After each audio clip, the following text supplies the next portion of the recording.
Welcome to the Mafia Sports Report, and ladies and gentlemen, Bills Mafia, happy Monday to you. And we do have some interesting Monday morning news. But before we get to that, let's get to that intro. This is PZ Music.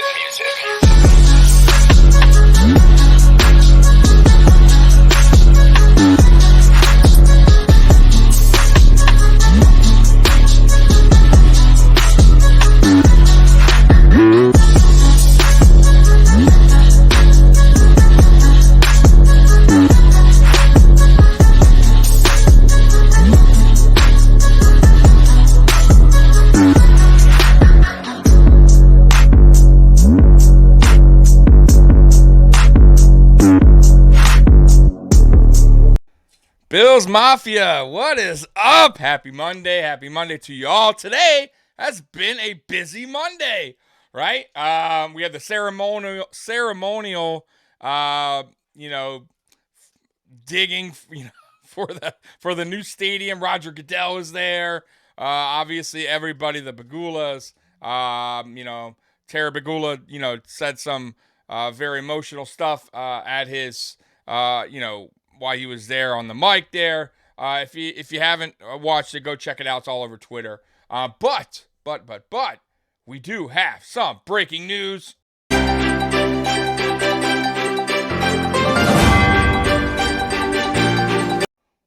Oh, that's right. Ladies and gentlemen, the Buffalo Bills have signed Leonard Floyd, edge. Hey, guys, I know you were hoping that I was going to say DeAndre Hopkins. However, that's not dead in the water just yet. So I would still keep your eyes pinned for that. Keep your eyes peeled for that. But we have signed Leonard Floyd, and let me tell you, Leonard Floyd has been very good as far as what he's done the last 3 seasons. So let me pull up here a little bit stats here for Leonard Floyd here. Edge drafted in 2016, pick 9 to Chicago. So if you see his stats here in Chicago when he started in 2016, 12 games started. He had 7 sacks to begin his rookie season, good rookie season, but he kind of fell off here, right? Started 12 games in 2017, he had 4.5 sacks. 2018, 4 sacks, played 16 games. 2019, 3 sacks, not very good. But then here's where his numbers start to get a lot better. So 2020, when he signed with the Rams, had 10.5 sacks. In 2021, he had 9.5 sacks. In 2022, he had 9 sacks. So, guys, what's that tell you, man? This guy has been consistent with sacks. He's averaging, what is that, 9 sacks in the last 3 seasons, a little over 9 sacks the last 3 seasons. Very, very good. And what I really like about this is Leonard Floyd hasn't missed a game since 2018. Very durable player. And listen, the one thing that hurt us last year was players getting hurt, right? We couldn't have our star players on the field, and that ultimately maybe cost us a Super Bowl win because guys like Micah Hyde are just not replaceable. For as much as I like and love DeMar Hamlin, he's not Micah Hyde, not at this stage of his career, and losing Micah Hyde early on really hurt this defense. And then you had Von Miller going out later in the season, our premier edge rusher, and you had Jordan Poyer banged up all season. You had a lot of guys that were just not right. Even Tre'Davious White, who came back later in the season, was never 100%, right? He was probably 80% when he returned. The best we got out of him was probably 85%, right? Like, he just was not. You could see that he was still trying to knock the rust off. He still was a little bit hampered by, coming off from the injury, the ACL. So this coming up season with all these guys healthy, entering 2023 season, this defense is shaping out to be very dangerous. And let me tell you something. Brandon Beane has done some great late signing of these free agents.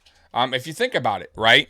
You got Puna Ford, who came in on a cheap deal, man. He had bigger offers elsewhere, chose to come to Buffalo. That is a very sneaky signing. Then you got Brandon Shell, who played very well for the Dolphins last season at right tackle. Once again, very sneaky signing because the Buffalo Bills need depth at offensive line. Very, very important. And that is a solid piece who could potentially be a starter. I mean, we'll see how that goes during training camp when he battles, you know, when he battles with Spencer Brown. Let's see how that goes. But either way, still a very good rotational piece. Now you got Leonard Floyd, who can be your fill-in for Von Miller, while Von Miller is getting back from his ACL surgery, right? And for I listen, I understand Von Miller said he wants to be back week one. He expects to be playing week one. I don't. I think he'll be placed on the PUP list, and that might be the best thing for him, especially now that you got Leonard Floyd. Why take the chance, get him out there early, and when he's not ready, right? You have a veteran, a solid veteran, and Leonard Floyd, who's been averaging 9 sacks the last 3 seasons, right? Consecutively. This is a great addition. This is a great fill-in. And then even when Von comes back, this is a great rotational guy. I mean, this guy, listen, great signing. It's a 1-year deal. The contract has not been released yet, so I don't know the figures. But once again, guys, Brandon Beane doing some Brandon Beane stuff, man. The Magic Man, right? Big baller Beane. Once again, man, just pulling things out of his hat, man. Making things happen when we all thought it couldn't, right? So what's next for Brandon Beane? Right? Like, who else is out there for Brandon Beane to go up and grab, go out there and grab and make this team even better entering this season? I still think DeAndre Hopkins is in play. I really do, man. I'm very curious if he restructures any other contracts or extends another contract to free up more cap space. Listen, man, it's now's the time, and I don't want to feel like, that I am rushing this and go spend all the money and get us in a big hole. But listen, man, Micah Hyde, Jordan Poyer, some of these guys they got a couple years left right here. Micah Hyde, matter of fact, is on his last year, right? These guys are getting older, right? You got Josh Allen in his prime, right? You got Stephon Diggs still in his prime. You want to get this Super Bowl, right? While these guys are in their prime, right? While these guys are on the team. So do what you got to do. Pick up the players you need to pick up to make it happen. Because trust me when I tell you, if you go out there and win a Super Bowl and the very following season you're not as good and you got to do some adjusting and maybe release a couple players to get back on track, I think Buffalo will forgive Brandon Beane for making the moves that he did to get us a Super Bowl, right? At least that's my thinking. And I'm not saying that like a fire dumpster and now we're in a hole for 17 years again. I'm just saying that sometimes it is worth it to go out there and get a guy that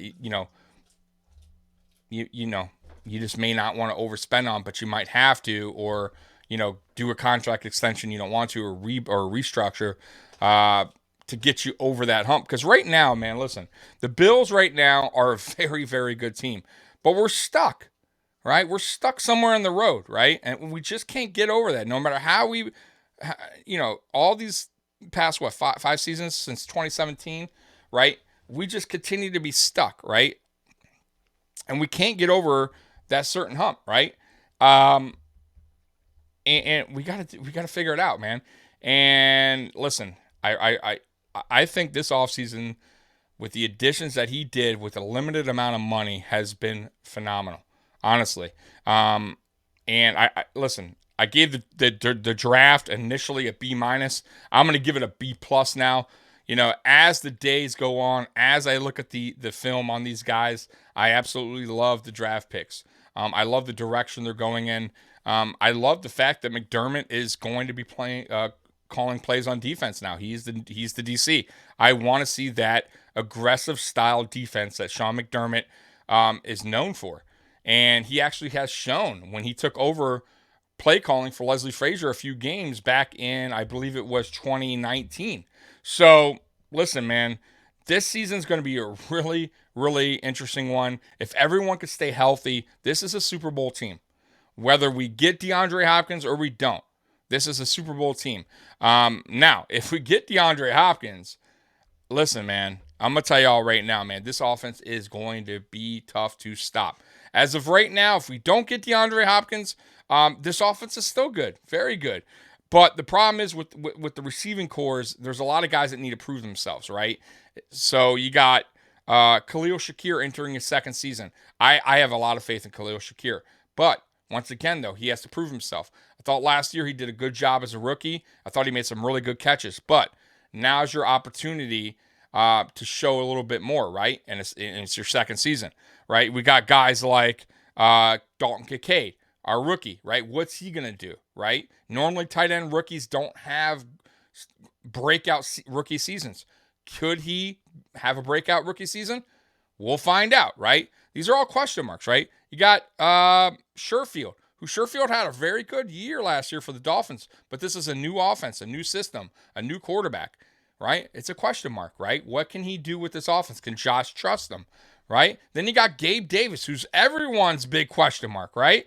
Can Gabe Davis bounce back from having a rocky year last year? Though I will say this, though. He had nearly 900 yards receiving. He missed a few games. He was injured for most of the time. It's not the worst, stats in the world. I think he's I think Bill's Mafia is a little too hard on Gabe Davis for what he did last year. Listen, it wasn't a perfect season. He made a lot of drop passes, right? But like I said, once again, almost 900 yards. That's not bad for a guy dropping a lot of passes, right? If you can clean that up, you're talking about a 1,000-yard receiver easily. So let's see what Gabe Davis does this season. Can he bounce back from last year, stay healthy, get his hands right again, right? Stop with the drop passes because he didn't have that problem his rookie season. He never had a drop problem. He actually had very good hands. I don't know what happened last year. So let's see what happens there, right? Then you got Deontay Hardy, by the way, who's another pickup. He's a speedster. Will he be used in this offense? Who knows? What about Dawson Knox, who had not a bad season last year, but really wasn't used in this offense? Will Dawson Knox come around, right? Will Dorsey get him more involved this year? We'll find out. So there's a lot of things that are question marks as far as the receiving core goes, right? And then even if you want to get the running backs, they're a question mark, right? Can James Cook continue what he did for the second half of the season entering this season, right? Can he continue that's what he did? Because he had a rough start for the first half of the season. Then you could see the game kind of slowed down for him. He was more patient with his blocking. He looked for the blocks. He picked the holes he wanted to go in. He got a little stronger in as far as running in between the tackles. So all that was later in the season, and it was good to see.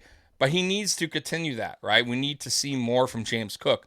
Then you got Harris. Can Harris stay healthy? That's the biggest issue, right, with me. I don't know. I'm hoping, because when healthy, Harris is a good running back. And he's someone that we desperately needed for short yardage situations, for goal line situations, right? And we haven't had that in a while. So Harris could be that guy if he could stay healthy. But once again, Harris hasn't really had a good career as far as staying healthy goes, right? He's had a lot of injuries. So we'll see, man. We'll see how this offense goes. Once again, man, though, if you add DeAndre Hopkins, that boosts this offense a lot, right? Especially the receiving core. But if you don't, like I said, man, these guys need to step up and make this happen this season. Well, anyways, guys, I appreciate you watching. Like, subscribe, hit the notification bell. Bills Mafia, I love you. And as always, go Bills. I'm out of here. Peace.